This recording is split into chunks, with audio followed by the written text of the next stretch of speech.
Welcome, everyone. And as you know, it's Fridays. That means WNBA Friday nights on Ion. And first game we had was Connecticut versus the Atlanta Dream. And that was a very good game, very entertaining game to watch. So Connecticut ended up winning 84-76, which that was nice to see. Connecticut has blown they've had leads against teams and ended up blowing it at the end. So it was nice to see them pull it out and hold on to the lead and, not go 1-on-5 or 4 shots up. They passed the ball around really well. And it was a good game. And Atlanta tried a comeback, but their shots, down the stretch just weren't falling. And so Marina Mabry finished with 34 points. She shot 60% from the field, which that's pretty fancy. That's 59.1. That's about as good as you're going to get. Tina Charles had 19. Bria Hartley had 11. Sonia Rivers had 9. And then Anisha Morrow got in near the end of the game and had a really nice drive that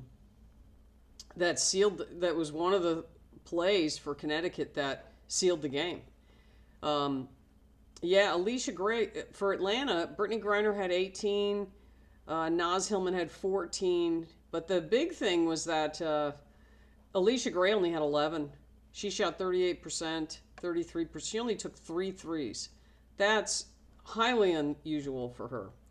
But Connecticut's defense was on her, and forced her into not being able to do that. And then, let's see, where's Ryan Howard here? There we are. Oh, Ryan Howard had 18 points. So Ryan Howard had 18, Brittany Griner had 18, Alicia Gray 11, and Naz Hillman had 14. So, but overall, it was an exciting game. It was, being from Connecticut, it's, kind of root for Connecticut. I like Atlanta, though. I really like Ryan Howard, and Alicia Gray has been my player of the week this past week. But this is a down game for her, so having only 11 points.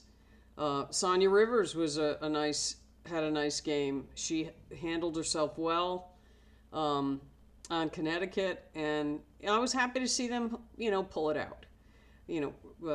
Atlanta will be fine down the road, but they were, they just couldn't hit their shots at the end of the game, which would have solidified the comeback and pull out the win, like Phoenix did against the Valkyries last night. The Valkyries couldn't hold them off, and they hit so many 3-point shots. It was every time you turned around, they were doing that.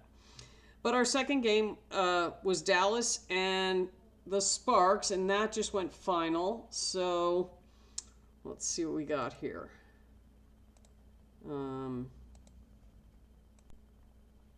That just went final, 93-79. The game was close in the first half. Dallas actually looked pretty good. The Sparks were winning by 4 at the end of the first, and then they were winning by 5 at halftime. And then they started to pull away in the third, and they outscored them by 7. So 5 and 7, they're up by 12 at the end of the third, and then added a little bit more in the fourth. So they outscored them every single quarter. But it was, Dallas they were like right in it. There were some early plays. McCowan was good in the beginning, and then she kind of disappeared. It was very nice to see Rickea Jackson back playing. I know she's been out for whatever reason. It doesn't really matter. But she was back playing, and she had a couple of blocks. Very nice. She's so smooth. She's just really swift, tall, and very smooth. Odyssey Sims had a nice game, but LA was pretty balanced. Stevens and Hamby had 13 points and 11 points in the first half. And let's see. Yeah, so it was 45-40 at halftime.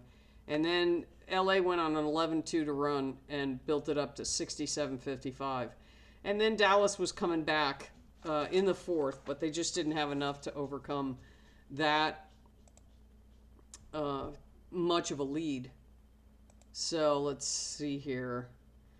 Dejanay Carrington, a lot of her stuff came in the late part of the game. 16 points. Charles had 10.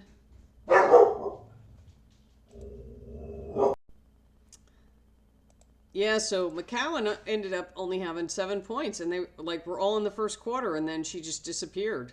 She was going really strong to the hoop too, and it just stopped.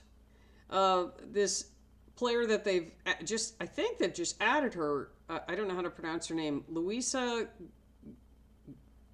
Jessel Solder, something like that. She played well. She was a nice spark off the bench. She had 11 points. Rickea only had 8. She was 4 for 10. Wow, that's weird. She didn't even shoot a 3. I could have sworn she did. That's weird. I thought I saw her make one. Let's see. JJ Quinterly was playing well. She was handling herself well. I think she was coming in for the most part to cover for Paige being out. She had 14 points. She played for West Virginia. We used to play West Virginia when I was back in school in the Atlantic 10.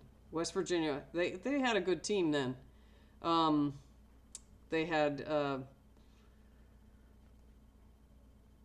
Georgiana Wells, the 6'7" player. She was the first person to dunk. She went to West Virginia. Little history about them. But LA just overwhelmed them. They played really well. They were balanced. The last game that LA was playing, Kelsey Plum was trying to force it too much, and she was playing much better, and they played much better as a team, and everything was spread out. They had Rickea Jackson had 10. Derica Hamby ended up with 20. Stevens ended up with 21. Plum had 11. And then Odyssey Sims had 19. Odyssey Sims has been playing very nicely. She's such a good point guard, which I think helps them because Kelsey Plum is more of a 2 guard because she shoots real well. Not that Odyssey Sims doesn't, but she's more of a drive and dish kind of player or drive all the way to the hoop. And they had contributions all around. LA did. And Dallas had some spurts to try and get back in the game, but it was just never enough. So that's it for the Friday night games. And then we're going to have a number of games on tomorrow, and I'll cover the Valkyries separately. And then I'll probably cover the rest of the weekend games on Monday. So everyone enjoy the games. Most of the games have been very enjoyable to watch and very competitive and just really nice to watch and fun to watch. And, what more could you ask for? Okay, everyone enjoy your weekend, and we'll see you back for the Valkyries.